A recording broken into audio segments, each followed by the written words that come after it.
Hello, everyone, and thank you very much for joining us today. I'm Mark Leeper, Business Development Manager for Flight Research, and welcome to our webinar. Today we're going to present an overview of a growing problem we're seeing among pilots in both business aviation and the commercial airlines, and that is proper recognition and recovery of their aircraft following a deep stall or unanticipated control upset. Here at Flight Research, we believe this problem is rooted in an ever-increasing reliance on simulator-based training, which has led to a serious gap between pilot response under simulated conditions versus those in actual in-flight situations. With us today to talk about this problem and how to solve it is our Chairman and CEO, Bill Corner. At Flight Research, we are proud to say Bill is considered one of the foremost experts in the field of advanced pilot training. He is a United States Air Force command pilot with over 10,000 hours in a variety of aircraft, from helicopters to supersonic jets, including combat tours in both Vietnam and Operation Desert Storm. In addition, he is the recipient of the Orville Wright Achievement Award and the Ellis Island Medal of Honor. The presentation Bill will be giving today, Danger in the Training Gap, was presented last month at the NBAA convention in Las Vegas to excellent reviews. I think you'll find it very interesting as well. If you have questions, please type them into the box in the lower right, and we'll field those questions at the end of the presentation. And again, thank you for being here, and welcome, Bill. Mark, thank you very much, and thank you, everybody, for being here. I hope you all had a pleasant Thanksgiving, and we appreciate the time that you're taking to join us today. As Mark mentioned, my name is Bill Corner. I'm CEO of Flight Research, and today I would like to discuss an alarming and unfortunately growing trend in aviation accidents, along with the common threads that we see emerging from the investigations of those accidents. And most importantly, why we at Flight Research feel through proper preparation and training, this deadly accident trend can be reversed. In essence, this trend can be summarized by one single fact. Loss of control in flight has accounted for the largest share of worldwide passenger deaths over the past 10 years. Not controlled flight into terrain, which used to be the leader, not equipment failure or malfunction, not even weather, but loss of control in flight. And there's a really disturbing caveat to this fact, in that every one of those accidents over the past 10 years where there was a large loss of life, there were highly trained and legally qualified pilots at the controls of those aircraft, meaning these accidents should have been preventable, and yet they were not, because the pilots in command failed to maintain effective control of their aircraft. And the question is why? We believe it is because a critical gap has emerged between what we call simulator-based flight training and actual in-flight conditions. We call it the training gap, and today we're here to explore how it came to be, and more importantly, what we can do to eliminate it. Let's begin by understanding exactly what we mean by loss of control. Within the category of loss of control, NTSB defines control upset, and control upset is actually responsible for 75% of all loss of control accidents. Control upset is simply the failure of a flight crew to maintain control of a mechanically and structurally healthy aircraft in a controllable upset condition. A control upset usually occurs either because the aircraft enters an unusual or upset flight condition, which is sudden and unexpected. Sometimes this is within the controlled flight envelope, and sometimes it's outside of the controlled flight envelope. At times, a control upset condition occurs at slow rate and goes largely undetected for a period of time. This condition is typically induced by events such as severe weather, pilot-induced stress loads, low-altitude operations, missed pre-flight items, and undetected and inappropriate automation control inputs. Very importantly, when upset conditions occur, they induce a natural element of startle and surprise when detected by the flight crew. which is usually coupled with the onset of fear and anxiety. These are both critical emotional responses that cannot be generated in a simulator. In my introduction, I stated that this is an alarming trend, but let's look at the actual numbers that makes me say that. Within the worldwide jet commercial fleet, there have been 18 accidents and 1,850 fatalities over the past 10 years. These include scheduled flights from American Airlines, KLM, Air France, and others. And we believe played a part in recent accidents in Asiana Airlines and UPS, which are still under investigation, to name a few.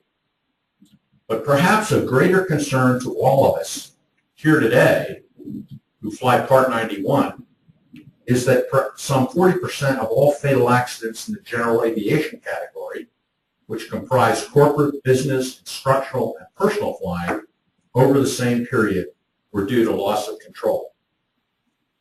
And to put that in numerical perspective, within the general aviation fleets, there were 7,186 accidents over the past 10 years and 1,368 fatalities, all attributable to loss of control. As I mentioned, this is an alarming and in fact a very deadly trend. As a learning exercise, I'd like to take a brief but closer look at 3 notable accidents that occurred over the past 10 years. First, we're going to look at KLM Flight 3407, then Air France 447, and then finally American Airlines 587. And I want to be clear that these reviews are in no way a reflection on the pilots involved or the aircraft that were lost. Rather, it is an attempt to use the events that transpired with each of these flights as a learning tool to be used to prevent similar occurrences. Let's start with KLM Air 3407 near Buffalo, New York.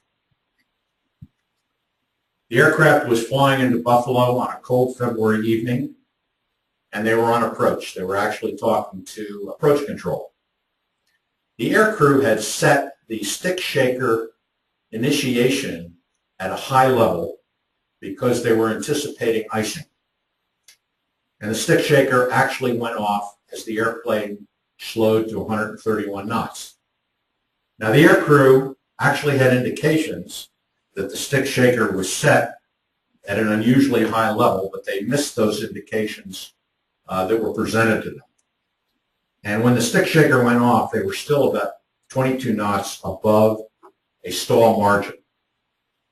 Well, when this occurred, when this stick shaker occurred, the autopilot automatically disconnected, and the captain's response to the stick shaker was a control force pulling back on the control yoke 37 pounds to 18-degree pitch attitude and a 13-degree angle of bank.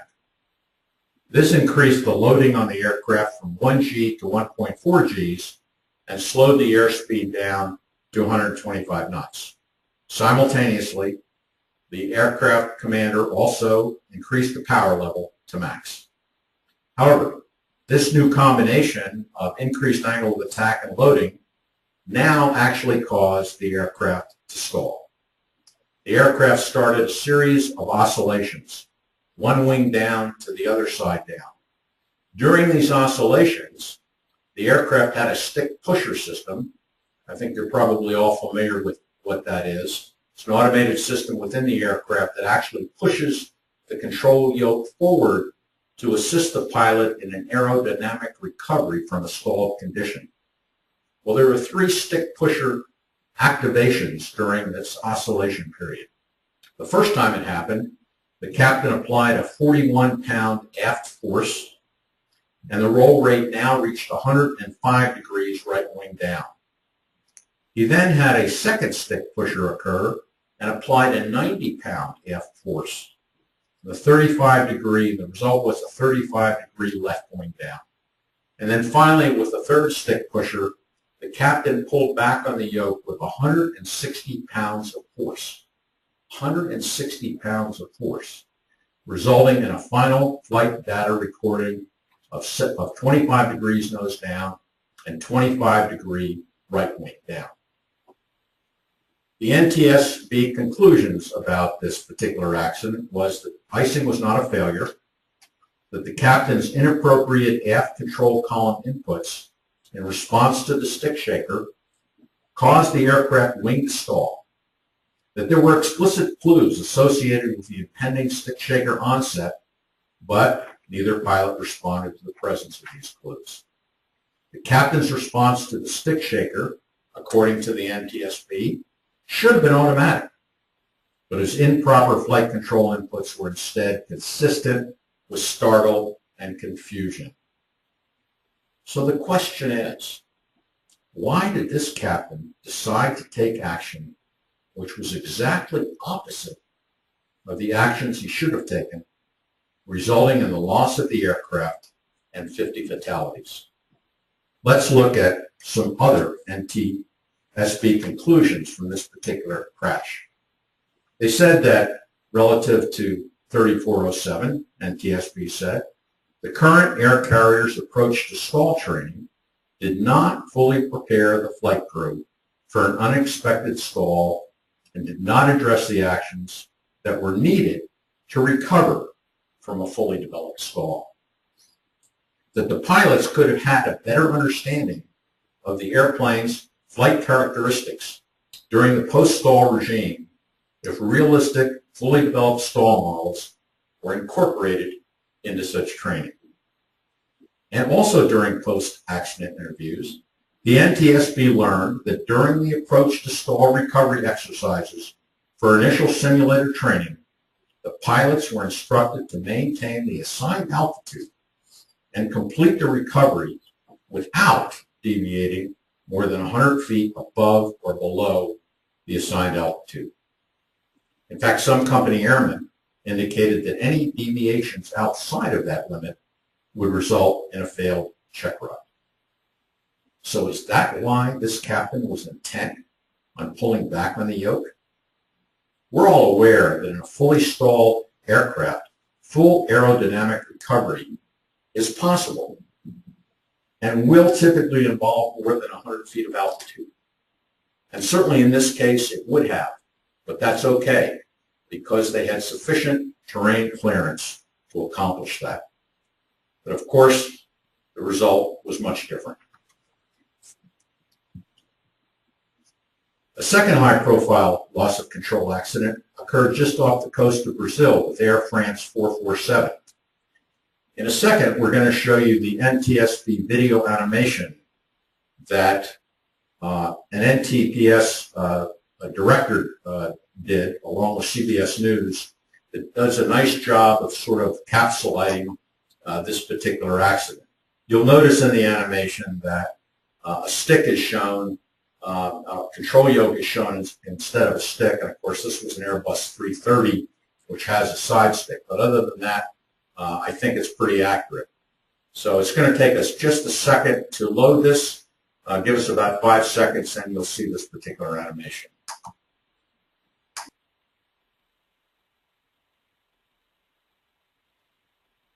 Nearly 2 years ago, Air France Flight 447 mysteriously crashed in the Atlantic, killing 228 people. Now, with the flight recorders finally recovered from the ocean floor, we know more about what happened in the final harrowing moments of that Rio to Paris flight.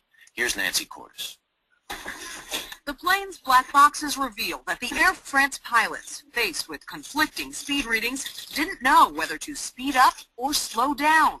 At 11:10 p.m., the Airbus A330 was heading into a powerful storm 700 miles off the coast of Brazil when the autopilot disengaged and the plane began to roll to the right. The cockpit displays showed inconsistent speed readings, a sign that the external speed sensors, called pitot tubes, were malfunctioning or perhaps had iced over. "I have the controls," called one of the plane's two co-pilots.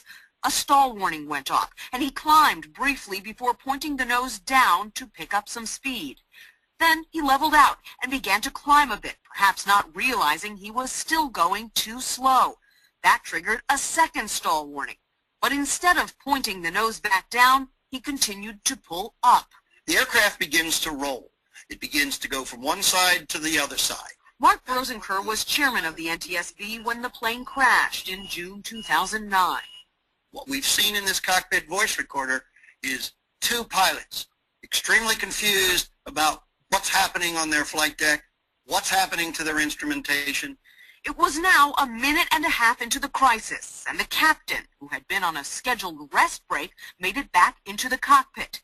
20 seconds later, the co-pilot flying the plane said, "I don't have any more indications," most likely referring to speed readings. "We have no valid indications," confirmed the other co-pilot.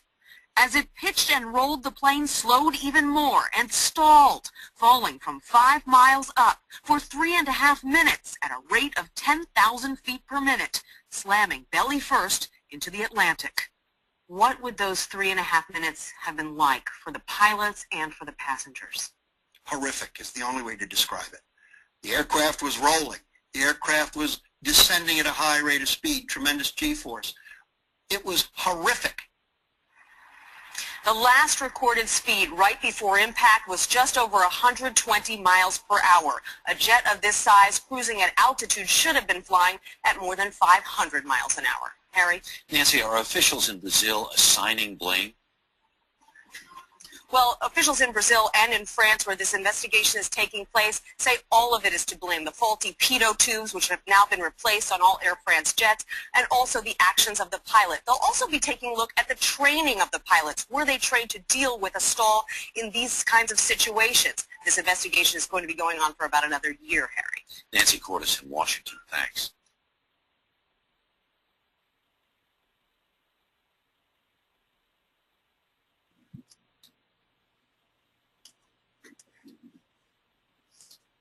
So the question is, why did the pilot flying Air France 447 insist on maintaining a nose-up pitch attitude, even though the aircraft was in a full stall?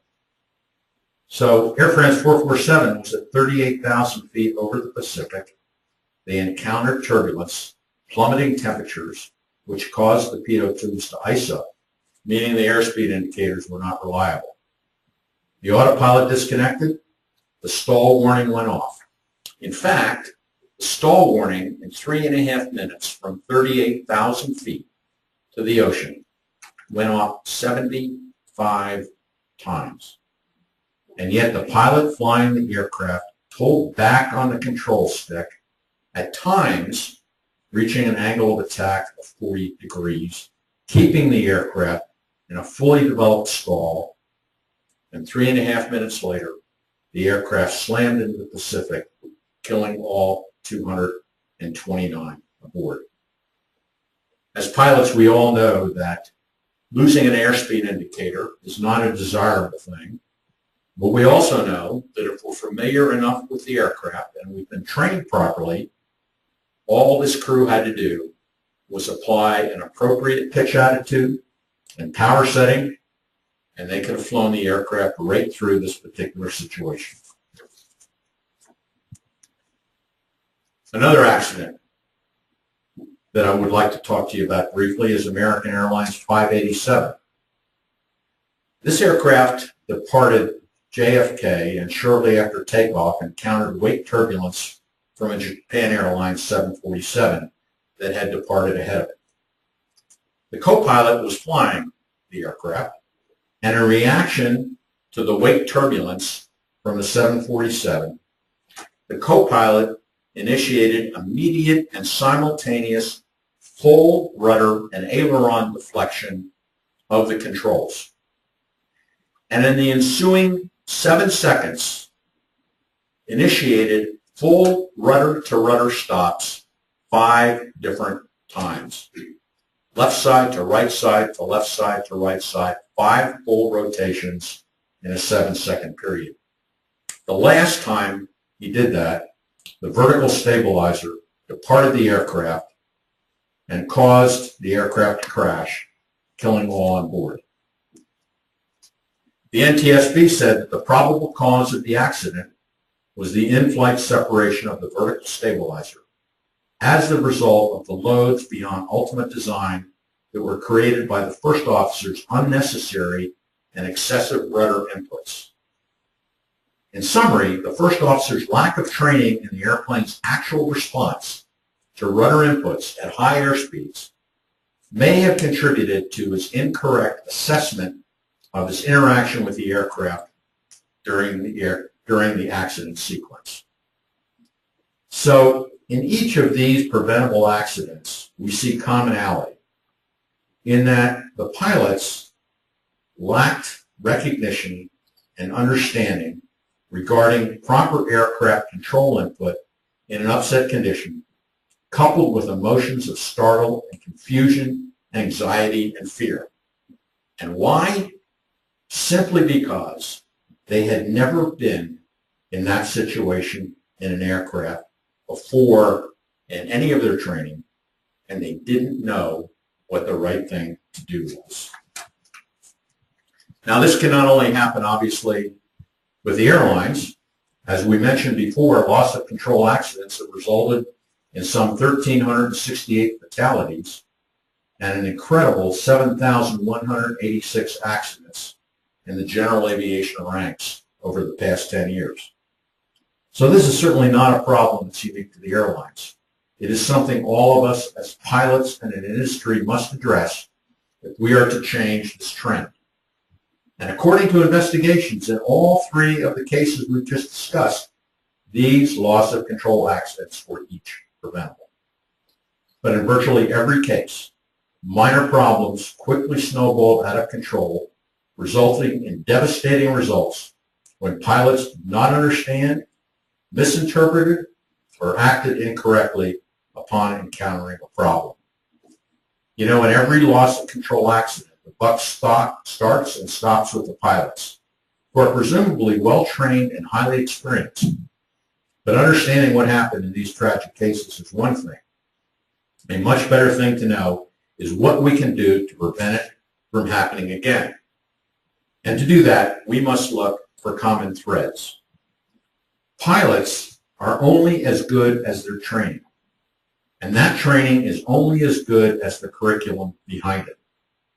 In my opinion, and in that of a growing number of voices in Congress and in the FAA, the training curriculum must change if we are to create pilots that are better prepared to deal with loss of control accidents and to prevent them from adding to the sobering list of fatalities that have occurred over the past 10 years. And in fact, since we initially made our presentation at NBAA, many of you may be aware that recently the FAA came out with a new ruling, 121-366. It's 175 pages, but in essence what it is mandating now for all 121 Part pilots is that they get advanced training in upset conditions and in the critical safety, critical tasks such as recovery from stalls and unusual attitudes in the aircraft that they fly. We believe that the FAA now is not only on a path to do this with 121 Part pilots, but also 91, 135, and eventually this will extend to the full envelope of people that are flying aircraft.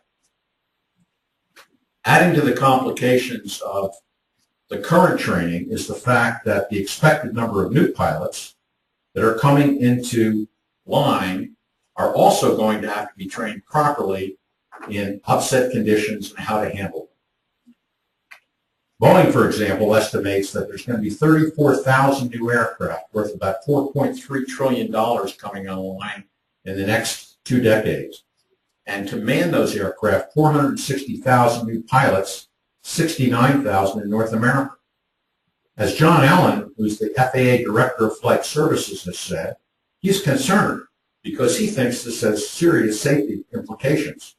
He's concerned that the airlines will hire pilots technically qualified but that don't have the right stuff.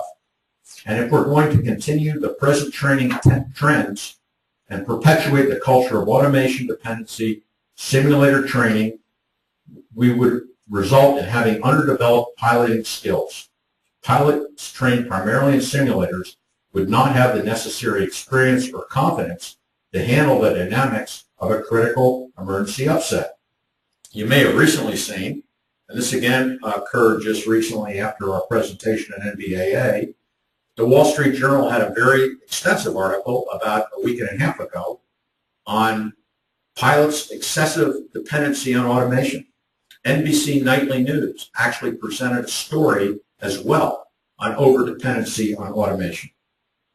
As we have demonstrated and agreed by experts, ground simulators, while very sophisticated, are no replacement for the complex and demanding maneuvers that can only be taught in actual flight conditions, considering both aircraft flight characteristics as well as the pilot's emotional and physiological involvement. And we think that's a very, very important topic that we're going to spend a little more time on today. As I mentioned earlier, loss of control accidents are preventable, but only if we address the root causes behind them and correct them. So this is where the drive for better training regimes should start, with whatever commonalities we see in accidents caused by loss of control of a perfectly flyable aircraft. At Flight Research, we've identified 3 constituencies that appear common in all loss of control accidents that we have studied. And they are, first of all, an increasing use of simulators in pilot training curriculums, even for complex flight maneuvers, coupled with a reduction of actual in-flight training. Secondly, we believe an increased reliance on automated flight control system, which in turn allows a pilot's stick and rudder skills to atrophy, leaving the pilot less than proficient to take the controls at times when flying skills and experiences are needed the most. And finally, pilots at the controls of these accidents who have never attained the skills necessary to recognize and recover from an unexpected upset because they had never been trained properly, nor had they experienced the emotional and physiological stress and upset condition in-flight creates. As I mentioned, loss of control accidents are preventable, but only if we address the root causes behind them. Let's examine in greater detail these 3 issues. First of all, regarding simulators, and make no mistake about it, we believe firmly in simulators, and we believe they play a critically important role in advanced flight training. They are wonderful procedural trainers, but they only go so far, and they cannot duplicate the feel and emotions of performing flight maneuvers in actual aircraft. As Michael Barr, the USC safety expert, says, all captains should have to show they can recover from actual stalls before getting licensed in actual airplanes. You can read about it all you want, he says, but only hands-on practices can teach pilots the split-second techniques to recover. And now, of course, with the new ruling from the FAA, this is a requirement for Part 121 pilots. Not only can a simulator not accurately replicate the startle, response, and emotion and physiological factors associated with an unexpected upset, more important, simulator training can sometimes be dangerously misleading and, in fact, create negative training. Consider this. As Jack Ralston of Applied Research has said, a noted aviation expert, if the captain and co-pilot of Calgon 3407 had tried to use a simulator to practice recovering from a stall, it would have given them a dramatically misleading picture of how their airplane behaved. Because he said stall warning, I'm quoting, in a simulator is so benign that it gives the pilot a false impression of what the aircraft actually behaves like. It's actually negative training. Consider American Airlines 587 and what the NTSB said about that particular accident. They said that American Advanced Aircraft Maneuvering Program's excessive bank simulator and the unrealistic roll upset recovery it taught resulted in the first officer who responded to the actual in-flight condition with both the control wheel and excessive rudder inputs as he had been encouraged to do in a simulator. But actually, the aircraft's response was significantly different, and hundreds of lives were lost. The second common factor was an increasing culture of automation, and this is backed up recently by the investigations of the Wall Street Journal and NBC News.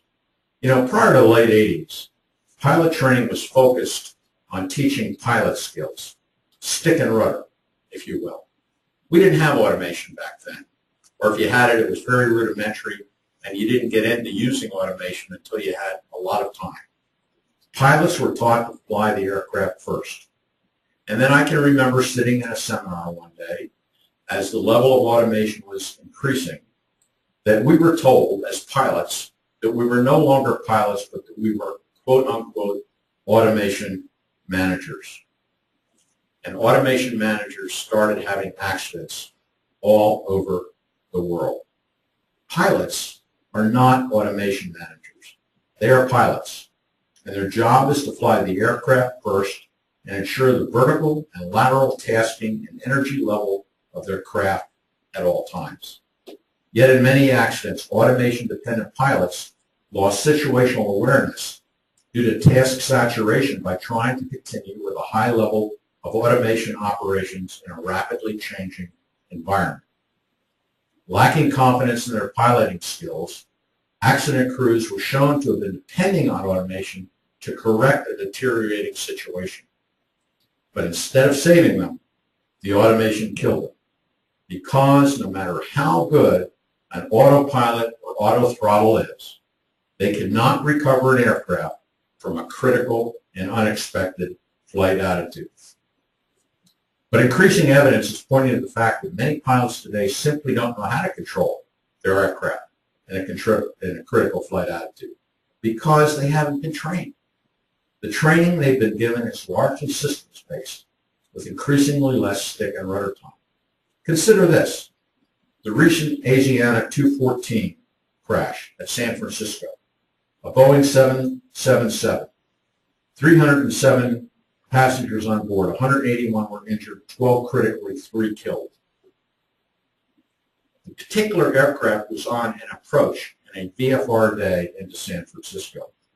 The reference speed for this approach was 137 knots. That was VREF.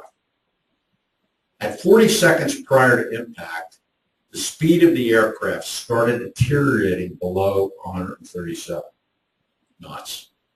5 seconds before impact, the crew finally noticed the airspeed had deteriorated to 105 knots.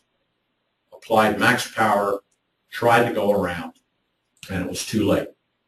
The point being that for almost 35 seconds, this aircraft was in a deteriorating airspeed situation, and 4, not 2, not 3, but 4 experienced pilots with thousands and thousands of hours were on the flight deck of that aircraft, and not one of them noticed that for the last 35 seconds, the airspeed was deteriorating well below VREF.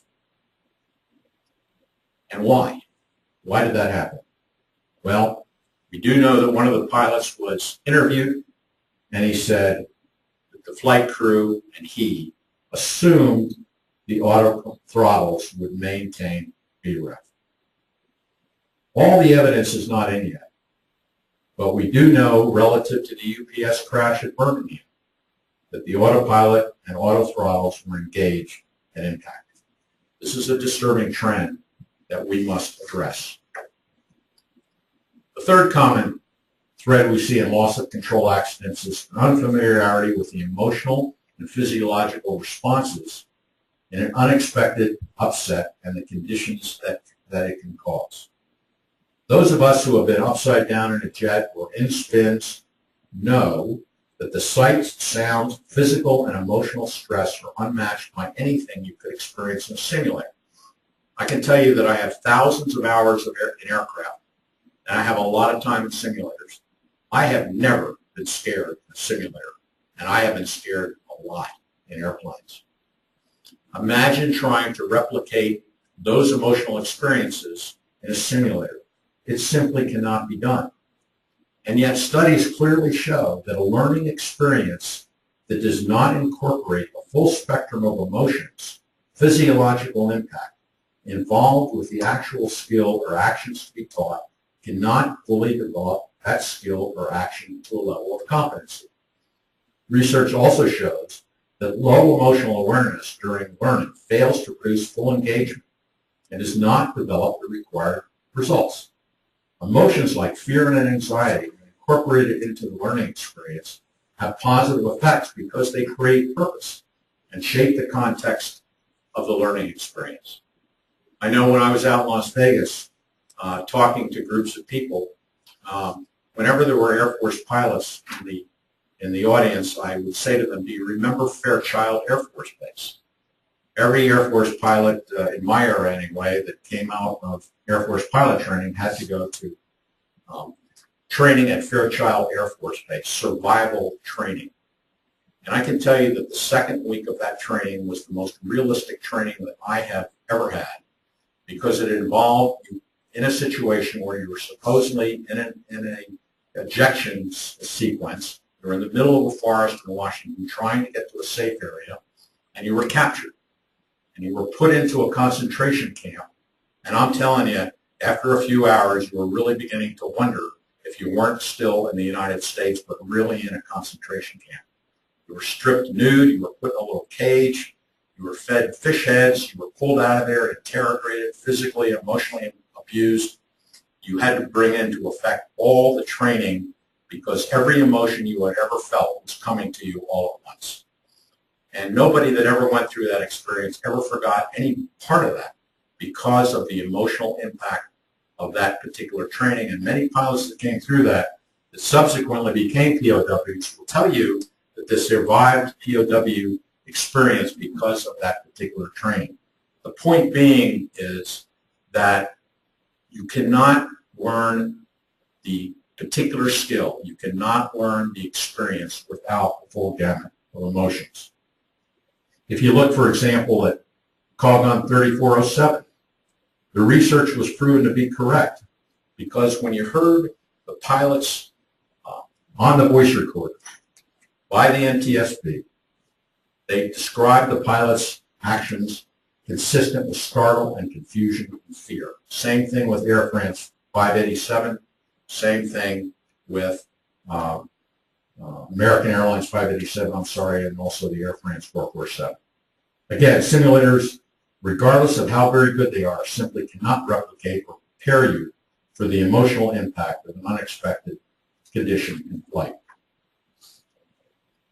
Collectively, we believe the three previous factors have created what we call a training gap. And simply put, the training gap is the difference in how a fully competent pilot should be trained versus the training he or she is currently receiving. In other words, the training gap is caused by an increasing reliance on simulators and mastery of automated systems and current pilot certification requirements. When simulators and automated systems cannot replicate the leading cause of fatalities in flight, which is the loss of control due to an upset condition.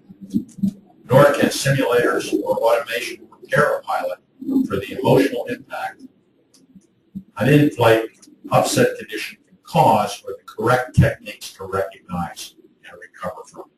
So there's real danger here, and it must be corrected. But how? Well, we believe in upset training, in essence, is having a skilled instructor putting an aircraft in a sudden and unexpected flight condition within the controlled flight envelope, and then teaching the student how to recover to an upright, controlled, 1G stable attitude with minimum but necessary altitude loss. It also involves gradually applying conditions that are subtle, but that can lead to upsets if not caught and corrected, and teaching the student how to properly recognize and recover from it.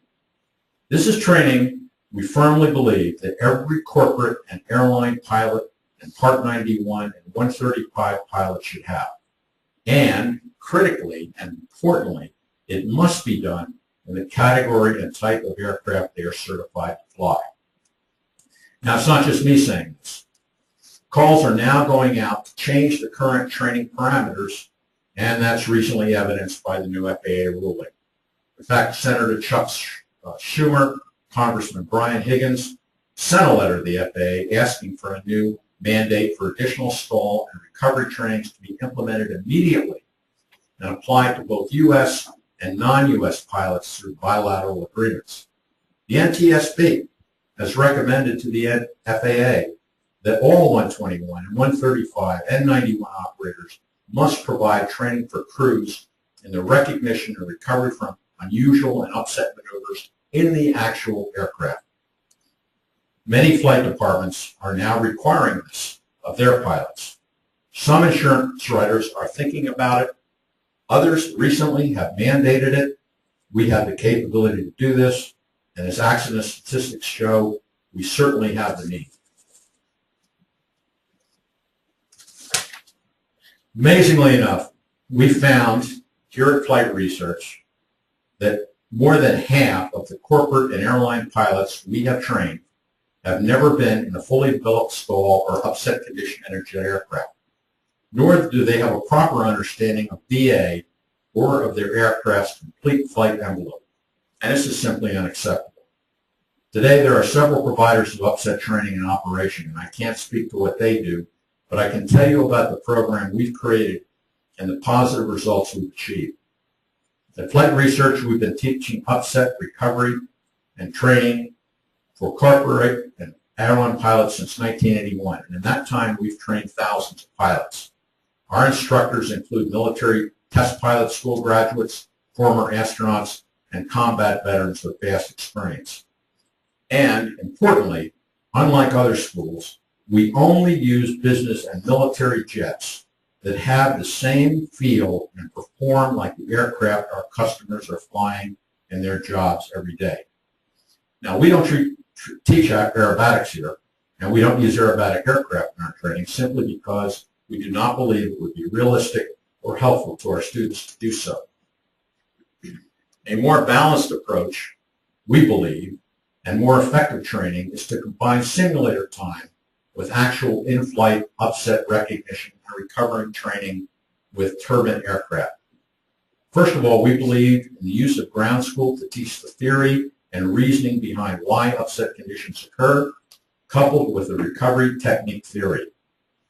Number two, to use turbojet aircraft similar to the type and category and feel of the aircraft the student flies to create sudden and unexpected upset scenarios that could occur from various unexpected flight conditions, and then teach them recovery techniques. And then, of course, to use the simulator to teach cockpit procedures, switch locations, routine flight operation concepts, and basic emergency routines. And if you'll notice on the slides there, those are two of the aircraft at the bottom that we use for our upset training in the turbojet arena.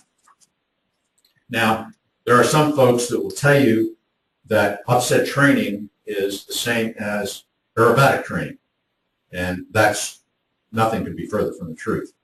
Aerobatic training, while helpful, cannot replicate the impact of an unexpected upset in jet aircraft or teach the proper techniques to recognize and properly recover from it. In aerobatics, the pilot controls the aircraft into an unusual attitude and brings it back to a horizontal 1G condition.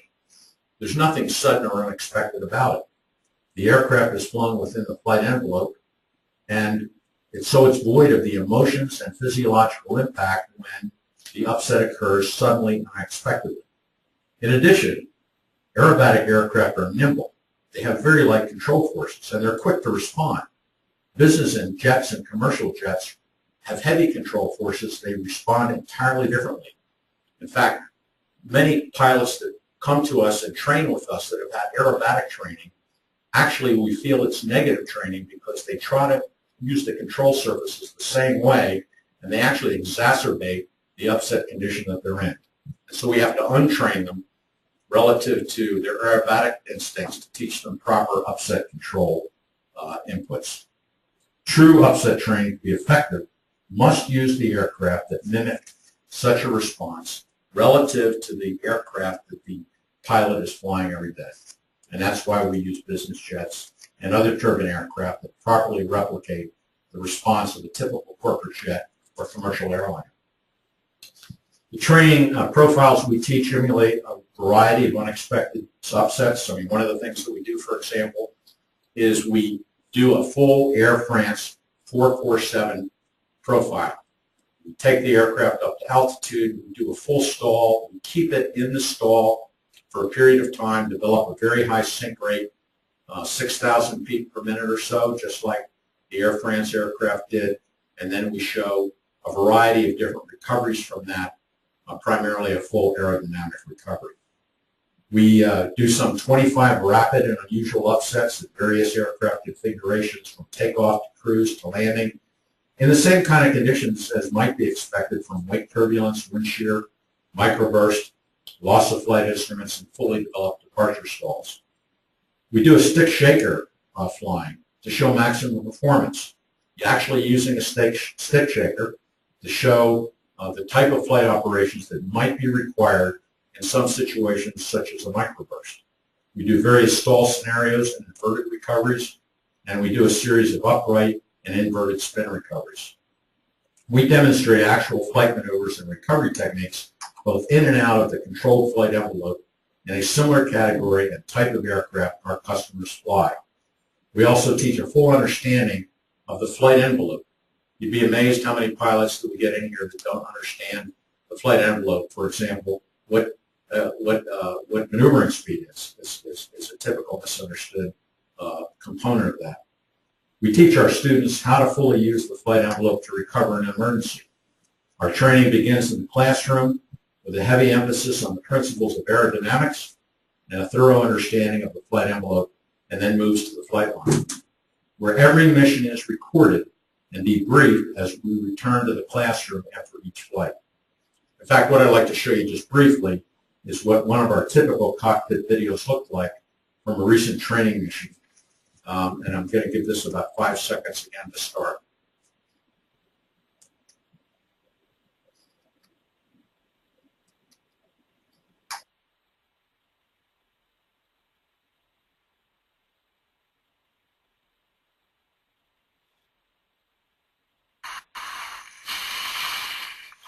Controls. Flight controls.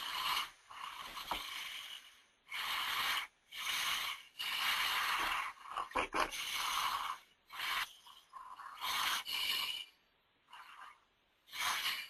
Air controls. Flight controls. Tiger 23 traffic south 3 miles, maneuvering flight of 2 F-16, 1 flight level 193. I say we're out to do the Dash Tiger 23. Tiger 23 flight level 193. Okay, here we go.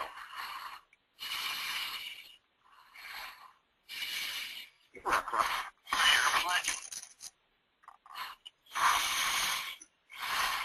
Not bad.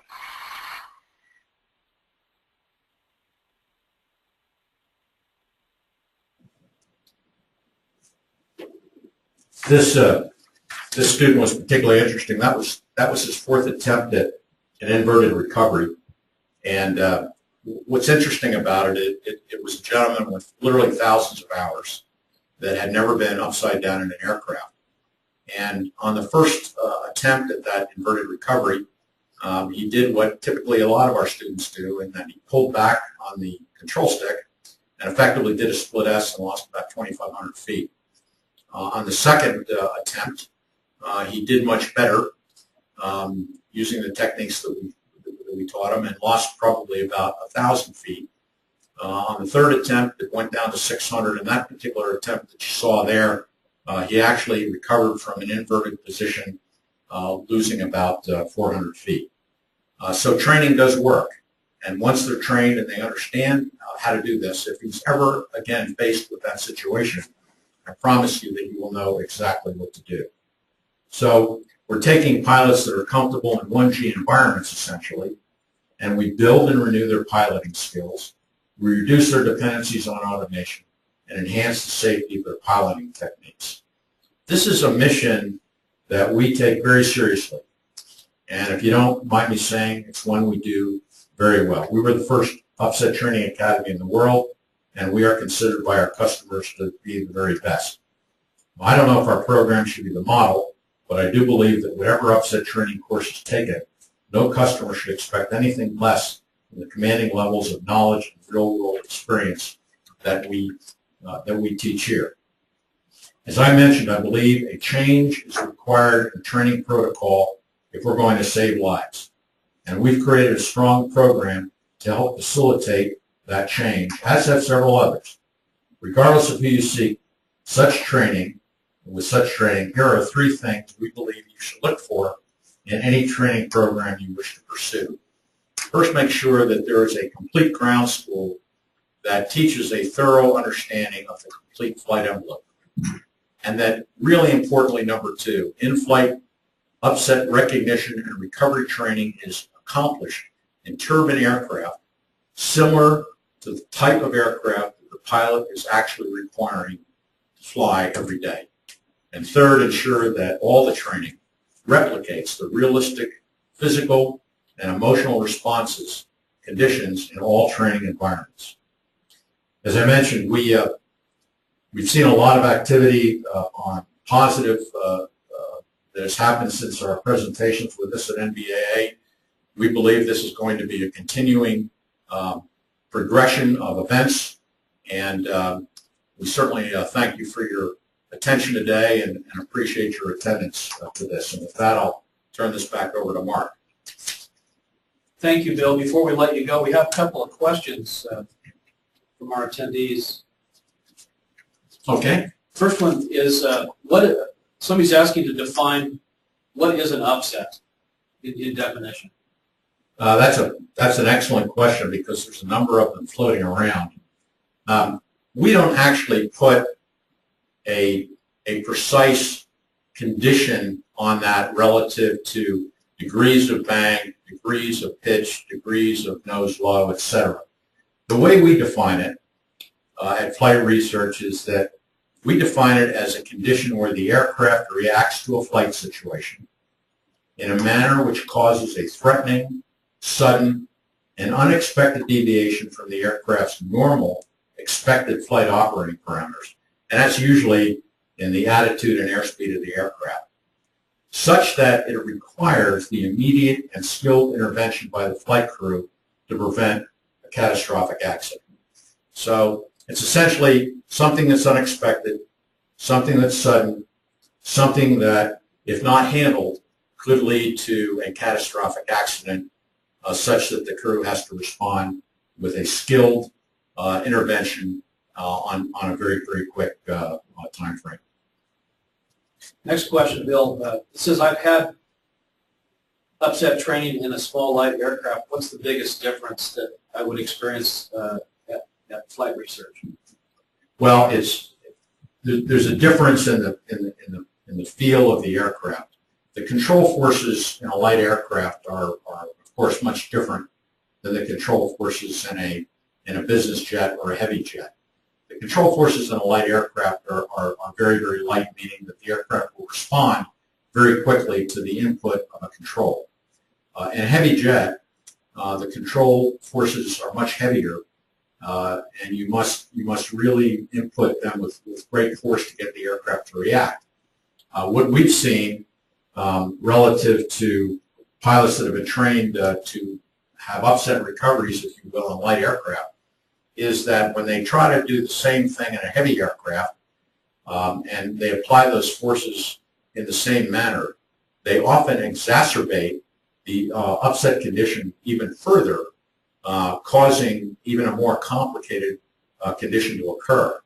So we think that the important thing about all that is that whatever the pilot's flying on a day-to-day basis, that's how we should take the training. This does not mean that if a general aviation pilot that's flying a small aircraft wants to take upset training, that we shouldn't teach him the control forces that are necessary to correct an upset in a light aircraft. But we should not be crossing over, because if we cross over, we're actually creating negative training, and we think inhibiting aviation safety and contributing to a potential accident scenario. The next question is, you mentioned establishing the flight envelope for aircraft and its relationship with VA. Could you? Yeah, that's an excellent point. Many pilots that we have trained, when they come to our training, really, and we go about the process of teaching the flight envelope, don't really understand their aircraft's flight envelope in terms of the speed parameters and the G parameters that they can use to help themselves in an upset situation. They are very comfortable in a 1G environment, but actually the aircraft that they fly is rated for loads that are well beyond 1G that they can use. In terms of maneuvering speed, that's a typically misunderstood concept. A lot of pilots come to us and they believe that just because they're at or below maneuvering speed, they can do anything that they want with the control surfaces. And that's actually not true. The way it's defined is that, and certified, is that maneuvering speed means that when you're at or below maneuvering speed, you can, with the control surfaces, apply one control surface to a full deflection position, one control surface only, and then you can return that control surface to a neutral position, and then you can apply another one. It does not mean that you can apply control forces simultaneously to a full deflection position. That's what effectively happened with American Airlines 587. That pilot applying both the rudder and the aileron in a full deflection mode as rapidly as he did caused him to exceed the structural load of the aircraft, which is why the vertical stabilizer is separated from the aircraft. So that's what it means, and many pilots that come to us are not aware of that particular situation. Our next question is, how long is the training and how often do I need a refresher? That's a really good question, too. We have 3 different courses that we teach here. We have a 2-day, a 3-day, and a 4-day course.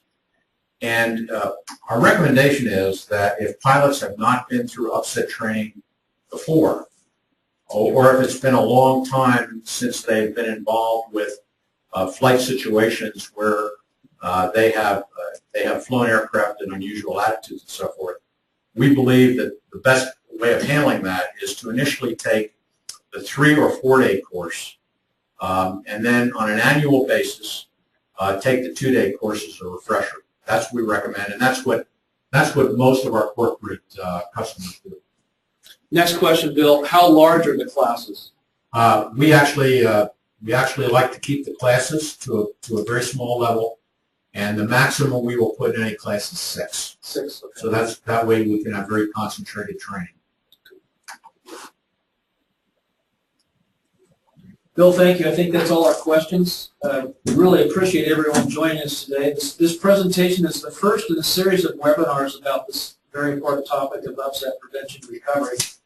Invitations will be going out for our January webinar soon. We'd love to see everybody join us again.